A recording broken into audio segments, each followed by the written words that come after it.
I've let anxiety and depression hinder me from doing so many things.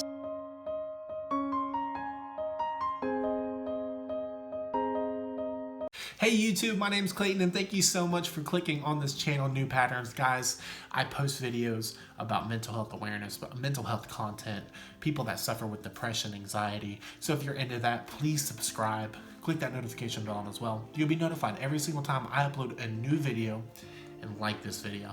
Guys, for my followers, I know I haven't posted a video, and I thank you for all your support. And I'm gonna do a whole separate video on why I haven't been quite active in the recent month, but I do want to thank you for your support, and it really means a lot. So today I want to talk about stigmas that come with mental health disease. Does having anxiety make you weak? Does having depression make you a weak person? Does it define you? Is it who you are? And I think there's a lot, even before I had anxiety, I would typically look at somebody with anxiety, right? And I would say, that person's just worrying. That person worries all the time. Or that person's a worrier. That person is constantly anxious about something. Or if they're afraid of like a certain thing, they're afraid of planes, they're afraid of spiders. I would look at that and I wouldn't understand it, okay? And I'll admit that. I never really understood why people were so anxious. And it's the same with depression as well. When I looked at people with depression, I was just like, well, they're generally just sad people. They're sad all the time. They have like the commercial, they have a rain cloud over their head.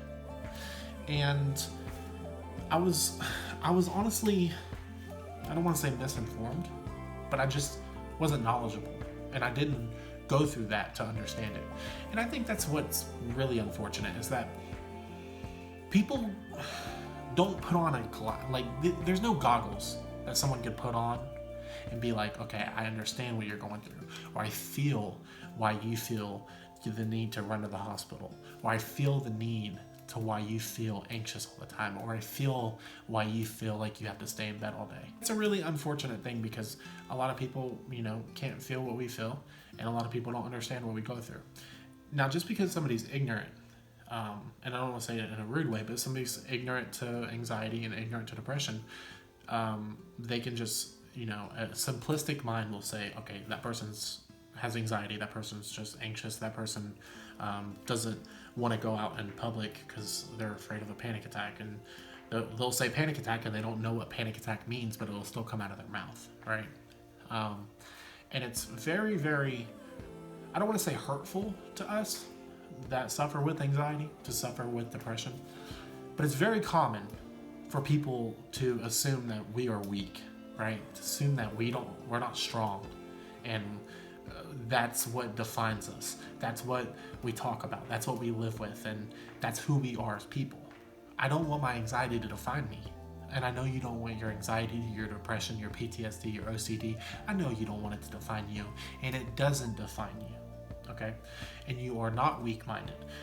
I'm actually going to give an argument to why you're actually strong. People kill themselves every single day because they live through and they live with mental health issues. That's a problem.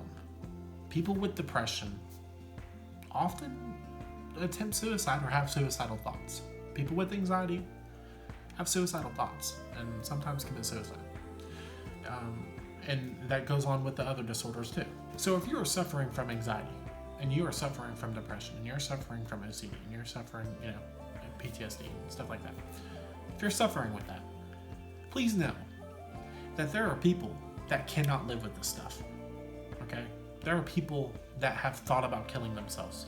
There are people who are so debilitated with anxiety, with depression, that they don't want to live on this earth anymore. And they attempt suicide, and sometimes the suicide attempt is successful, sometimes it's not. It's very unfortunate that a lot of these people can't live with anxiety. And it doesn't mean that they're weak, because physical things are actually happening in the brain. So when you have depression, you have chemical imbalances, right? When you have anxiety, you have your fight or flight system constantly dominating your rest and digest, your sympathetic nervous system's, constantly on, you're always anxious, your eyes are straining, your pupils are dilating. there's a lot of things going on in your body physically, right? And I find it funny, especially particularly with like anxiety. Somebody will say that person is weak-minded. That person is, seems to be a weak person, and they're letting anxiety define them. Well, on the other hand, we're all vulnerable. We're all going to die in the end, right? So the fact that everybody's not anxious about that is the mystery. It's not, why is this person anxious? It's, why aren't you anxious? Why isn't everybody chronically anxious? Why is everybody's just so, I don't know, living life like through day to day without worrying about dying that day? It's because there's a thing called being naive. And so let me explain. So if you're naive to something, you aren't going to be scared of it, right? If you're naive to like you've never heard of a heart attack and you start having chest pain, you're not going to be like, I'm having a heart attack, because you don't even know what it is, right? Or if you've never seen a spider, okay, they might look creepy, but you don't know if they bite. Like there's a lot of things that go into people being anxious, and it's because we get information, right? And that's probably one of the reasons why heart related anxiety is so common, is because heart disease is the number one killer. People see heart attacks on TV and it's heart this, heart that. American Heart Association. There's a lot of things that go on with people who have heart anxiety because there's so much news about it. So when somebody experiences chest pain, they automatically assume, boom, heart, and they don't think, oh, could this be acid reflux?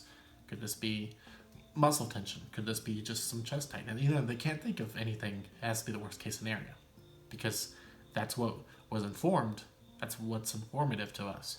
And I don't want to say being naive is a good thing. I mean, it just, you have to have a balance of being naive and then being informed, because you don't want to be too informed to where you're like, okay, I had an EKG done, but that's not enough, so I have to get blood work, and I have to get chest x-rays, and I have to get echocardiogram, and I have to get an MRI scan, I have to get a CT scan, I have to get, catheterization.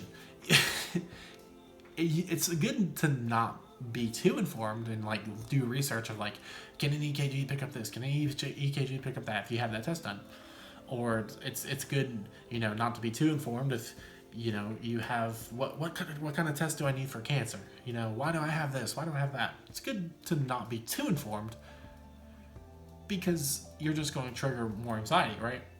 So having anxiety also is a battle of being naive and trying to be ignorant, right? Trying to not know what's going on and just accepting. But it's also good to be informed and not also be naive. Take United 93 as an example, with the terrorist attack. If they were all naive, we would have probably had another terrorist attack. But because they're heroes, and because they weren't naive, because they knew something was wrong and they knew something was going on, they made a decision, and sadly it ended with death. But you don't know how many lives they saved. They could have saved a lot of lives because of their decision, because they were informed of what was going on. So it's good to be informed, but it's also, you don't want to be too informed. And as anxiety sufferers, we have a tendency to be too informed. If that makes any sense, I just want to say that getting back to the main point, I know I went down a rabbit hole there, but that's why it's kind of silly when somebody says, well, you have anxiety, you have depression, and that means you're weak. Well, not exactly, because there's no being brave in naive situations. You know what I mean? There's no being brave in a situation where you don't know the risk. If you don't know the risk of something, then, well, you'll just do it. What we define as heroes, okay? That's what we define as heroes. So think of yourself like that. Every single day you're going on where most people don't know the risk. Most people don't know at any second I could drop dead. But you do. And it freaks you out. And it scares you. But what do? You continue to fight. You're a warrior. You're a hero. And you're a hero because you know the risk. You know the risk, just like a firefighter knows the risk going into a burning building.